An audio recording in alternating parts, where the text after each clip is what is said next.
Ya Allah, berikan petunjuk kepada kaumku. Mereka berbuat kasar kepadaku, mereka menyakitiku, mereka zalim kepadaku karena mereka tidak tahu. Ya Allah, Allahumma la tu'adzibhum, ya Allah jangan siksa mereka. Bayangkan, sudah disakiti masih mendoakan yang baik. Dan ini akhlak mulianya Rasulullah karena cintanya kepada kita.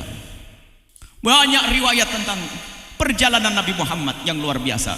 Rela disakiti Nabi Muhammad, biasa lapar 3 hari 3 malam. Bahkan perjalanan Nabi Muhammad itu adalah dengan tangis di saat ingat umat.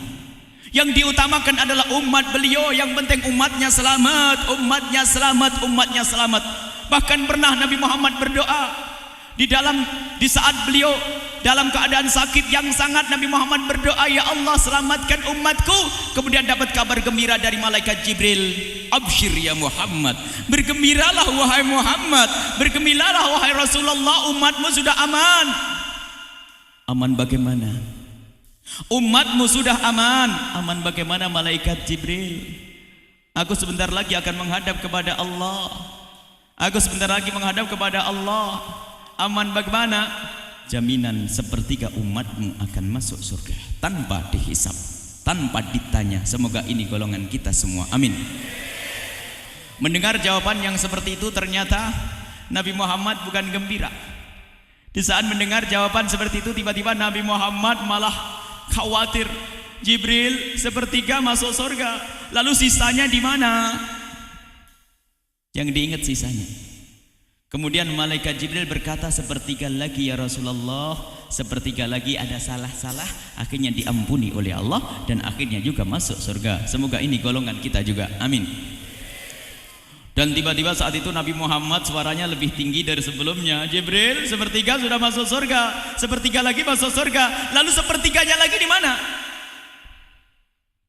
Takut sepertiganya masih ditinggal, takut sepertiganya tidak masuk surga. Dijawab oleh malaikat Jibril, ini adalah orangnya bandel, karu-karuan lah.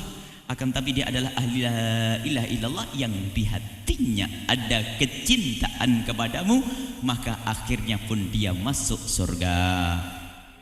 Jadi kesimpulannya, umat Nabi Muhammad itu yang di ujung sana sampai ujung sana itu adalah ahli surga.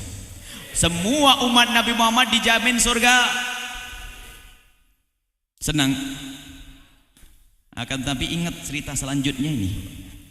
Jangan enak-enak senang aku menjadi umat Nabi Muhammad masuk surga. Akan tapi ingat sebuah kisah di padang mahsyar, yang waktu Rasulullah bercerita tentang padang mahsyar, orang besar seperti Imam Ali menangis, orang besar seperti Sayyidina Abu Bakar menangis, orang besar seperti Sayyidina Utsman menangis. Waktu Nabi Muhammad bercerita tentang padang mahsyar, padang mahsyar adalah saat yang sangat mengerikan.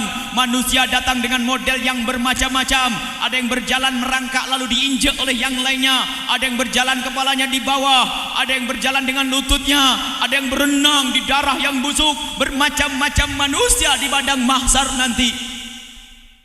Dan sungguh saat yang menakutkan dan sangat mengerikan. Manusia orang pada hina. Tiba-tiba di saat seperti itu ada rombongan manusia-manusia yang wajah mereka seperti cahaya-cahaya, rombongan kaum laki-laki dan rombongan kaum wanita, yang mereka itu adalah seperti cahaya-cahaya dan dipimpin oleh cahaya. Rombongan kaum pria adalah dipimpin oleh Sayyidina Muhammad sallallahu alaihi wasallam.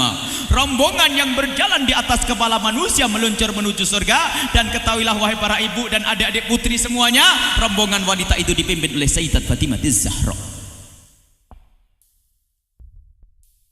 Berjalan di atas kepala manusia-manusia di padang mahsyar. Berjalan dengan cepatnya, karena mahsyar adalah kumpulan orang dari awal hingga akhir, mulai zaman Nabi Adam sampai manusia terakhir, sehingga luas sekali. Dan perjalanan Nabi Muhammad disaksikan oleh semua orang. Orang pada melihat Nabi Muhammad bersama rombongannya, cahayanya memenuhi mahsyar.